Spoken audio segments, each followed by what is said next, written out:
You know, we've seen things, we've heard things, we've smelt things, we've felt things.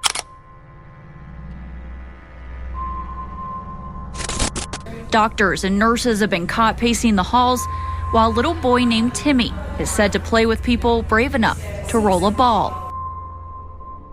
This place is no joke. The spirits are there to stay. Hello, what up? Welcome back to my channel. If you're new, welcome. How's your day going, your night going? I hope everything is awesome. Tonight's video is so scary to me because this place is said to be one of the most haunted places in the country, if not the world. Yeah.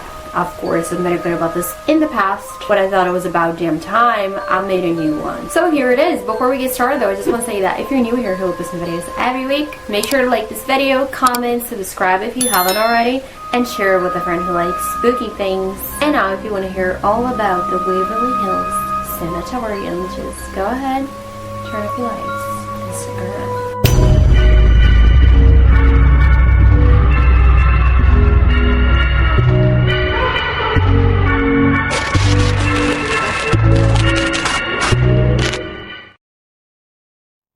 Waverly Hills Sanatorium was opened in 1910 to shelter and take care of tuberculosis patients.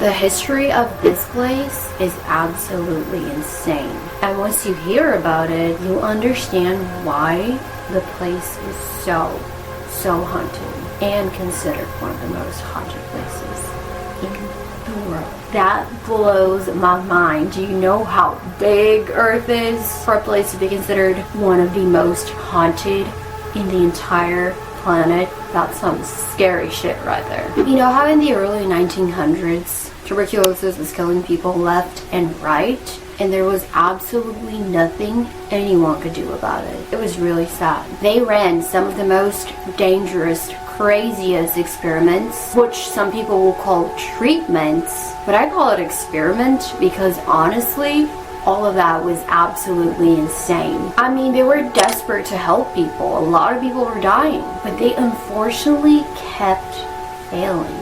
The place was originally a 2-story hospital, but as more and more people would come in with their children, there weren't enough rooms, so they would actually put some patients in tents outside. They then made an area for children only. Children of patients who had no one else to watch them. Even though they weren't sick, they had to come with their parents, so they would end up getting sick.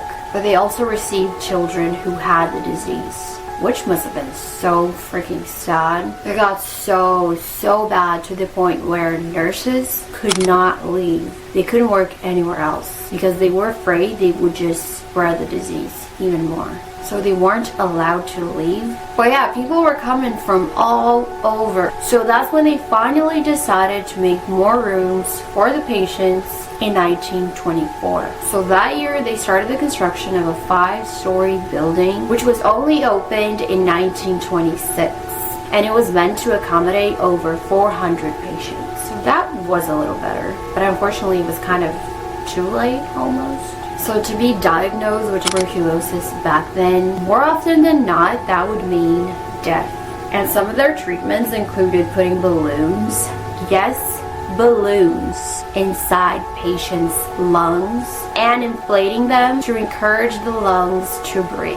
Very crazy, but like I said, they were desperate. So many people were dying on a daily basis on their watch. And that type of energy definitely stayed there to this day. Even if there were no spirits at all, such strong energy will definitely stay. But yeah, this was only one of their crazy experiments. They would also expose patients' lungs to ultraviolet light in something they called a sunroom, and this was actually their first treatment, experiment, whatever you want to call it. And then the balloon, and then the last one was actually removing some ribs and the surrounding muscle tissue. They actually thought that that would ease the pressure on the lungs, but people rarely ever survived this treatment.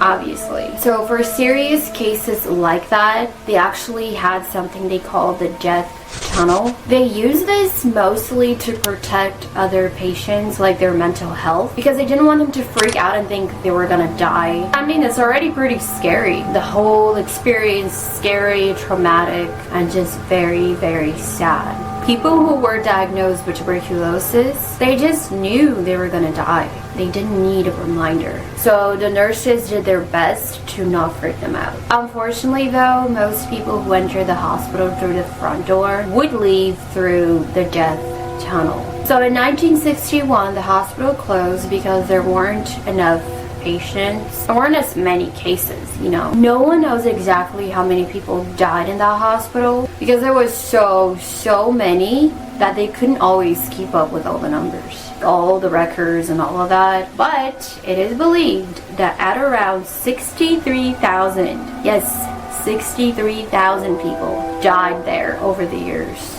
63,000 to 100,000. I know it's very far off, but that's what people believe. It's not confirmed. I don't think it is. So after the whole tuberculosis nightmare was over, finally, the place became a geriatric hospital, and no one really paid much attention to whatever was going on there. But the place had to shut down due to neglect and abuse of patients. More dark energy, right?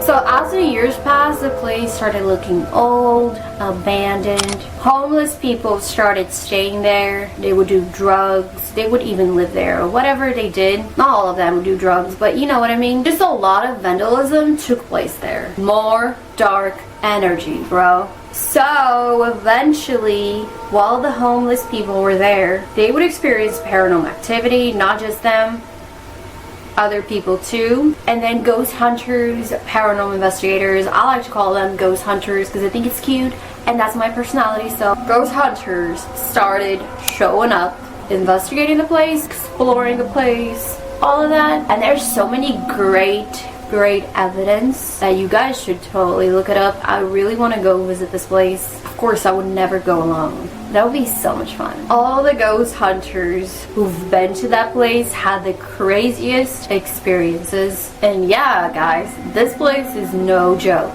The spirits are there to stay. People would hear footsteps as if someone was running towards them, only to turn around and see absolutely no one. And people who have visited, they also claim that as soon as you set foot in this place, the whole atmosphere around you will change and you will feel it. You're gonna feel this heavy, sad, eerie energy. Just this unsettling vibe, energy, whatever you want to call it. You're gonna feel it. And it's gonna make you want to run the hell out of there. People have seen full body apparitions, shadow figures, heard voices, doors being slammed, sometimes in an aggressive way, which must be so terrifying. Oh my god. And the place is so haunted that people have actually seen stuff without even being on the property. Numerous people have actually seen a woman bleeding and running. She'll run out of the hospital and she'll have chains on her hand,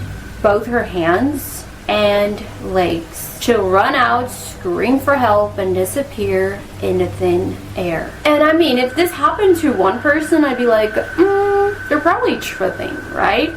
But this has happened to numerous people who don't even know each other, and even skeptics. So it makes you think. This is actually sad though, because to me it seems like her spirit is not aware that she's no longer here, you know?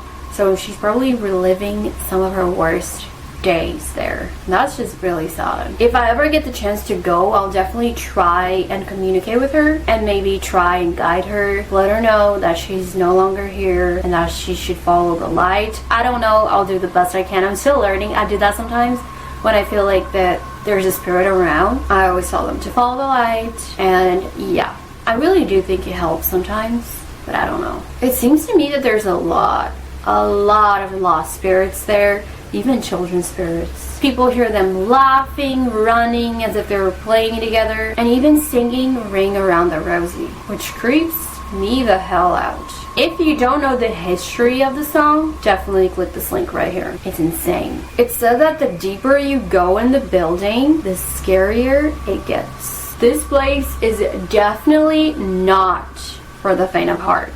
I'm not gonna lie, I feel like if someone asked me to go there today or tomorrow, I would not go because I don't feel prepared enough for that. You know, possibly 63,000 souls. Just because I just recently started like hearing things, feeling, I mean I always felt things ever since I was a kid, but like hearing things clearly and seeing things. I recently started, I don't know why, I don't know if it's because I work with this stuff, like I do readings, psychic readings, so I don't know if that's why. It's kind of like opening up my eyes, my sight, whatever you call it. But yeah, it already freaks me out when I have an experience. I mean, like I said, I'm still getting used to it, but it still kind of freaks me out.